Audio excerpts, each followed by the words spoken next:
أحييكم وبالأشواق نأتيكم فأغلى وردنا أنتم وكل الورد نهديكم. أحييكم وبالأشواق نأتيكم فأغلى وردنا أنتم وكل الورد نهديكم. أحييكم جزائے خیر دے اور حضرت کی عمر کو برکت دے.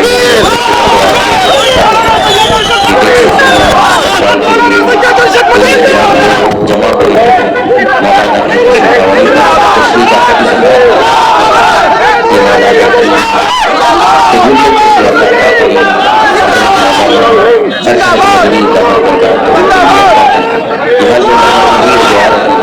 وہ عوام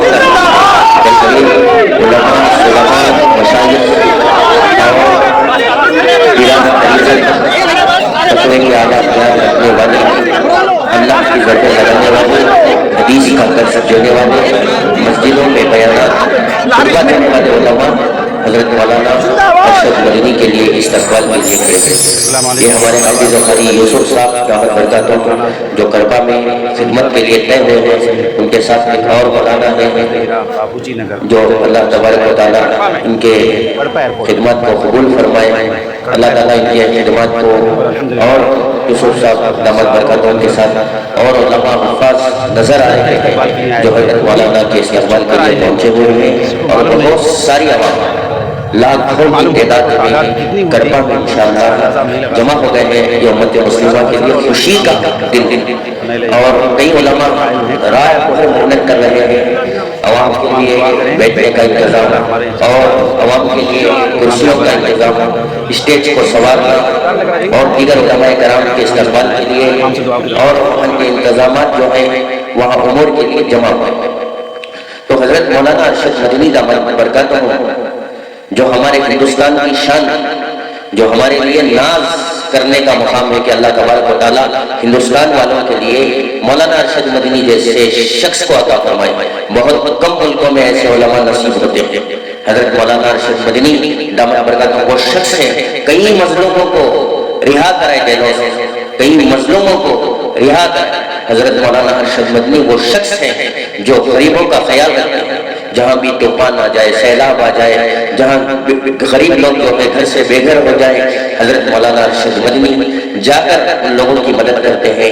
جمعیت علماء ہند وہاں ہر وقت پہنچ کر جہاں بھی سیلاب آ جائے، ملک کے ہو یا ملک کے باہر کے ہو، کہیں بھی انسانیت کے لیے حضرت مولانا ارشد مدنی دن رات اپنے جان کو، اپنے مال کو خرچ کر کر لوگوں کی مدد کرتے ہیں. ہندوستان کی فکر حضرت مولانا ارشد مدنی دامت برکاتہ کے دل میں بہت زیادہ کہ ملک کی حفاظت کیسے کریں، ملک کے انسانوں کی خدمت کیسے کریں.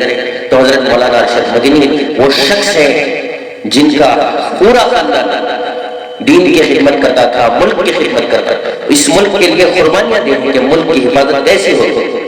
تو حضرت مولانا ارشد مدنی اتنی عمر 80 سے زیادہ ہوگی شاید عمر، اس عمر میں ایک گاؤں سے دوسرے گاؤں جا رہے ہیں. آج ہم لوگ 4 مہینے جا کر ناز کرتے ہیں، ہم لوگ 1 سال جماعت میں لگا کر ناز کرتے ہیں. میں تبلیغی جماعت کا نام اس لیے لیا، کوئی شخص نالائق ہے تبلیغی جماعت کا جو حضرت مولانا ارشد مدنی کے خلاف زبان درازی کرتا ہے، جو حضرت مولانا ارشد مدنی کے اختلافی مسائل کو اٹھا کر یوٹیوب میں فون ریکارڈ کر حضرت مولانا ارشد مدنی دامت برکاتہ کی توہین کیا. ارے تیرے جیسے نالائق بہت چمچا گری کرنے والے بہت ہیں. تو حضرت مولانا ارشد مدنی دامت برکاتہ کی خدمت میں جو ہے نا بڑے بڑے ائمہ امام، اتنے بڑا مقام ہے حضرت ارشد مدنی دامت برکاتہ کا. یوسف واقعی تیرے جیسے نالائق حضرت کی جوتی کے میل کو بھی نہیں پہنچ سکتے، تو ان کے خلاف ہوتا ہے. دن رات کھپا کر اپنی عمر ضعیف عمر میں ایک شہر سے دوسرے شہر، ایک ملک سے دوسرے ملک کو سفر کرنا کوئی معمولی بات ہے. آج ہم لوگ چنئی کا سفر کر کر تھک جاتے ہیں، بامبئی کا سفر کر کے تھک جاتے ہیں، کہیں 20-30 کلومیٹر کا سفر کر کے تھک جاتے ہیں. لیکن اس عمر میں، ضعیف عمر میں حضرت مولانا ارشد مدنی ہر گاؤں کو، ہر ملک کو جا رہے ہیں، دن رات سفر ہی سفر کر رہے ہیں.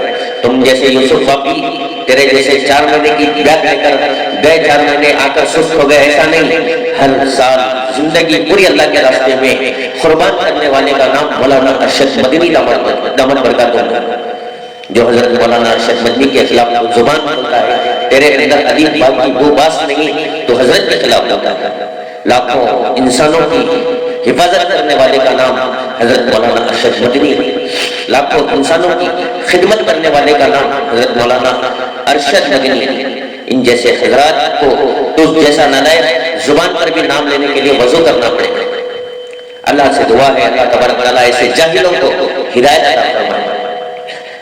حضرت مولانا ارشد مدنی اب کرپا کو پہنچے ہیں، جو بھی حضرت کا مقصد ہے، حضرت کی خدمات اللہ اس کو قبول فرمائے، کامیاب سے کامیاب عطا فرمائے، وہ جلسے کو اجتماع کو اللہ تبارک و تعالیٰ قبولیت عطا فرمائے، امت مسلمہ کے لیے خیر کا فیصلہ فرمائے۔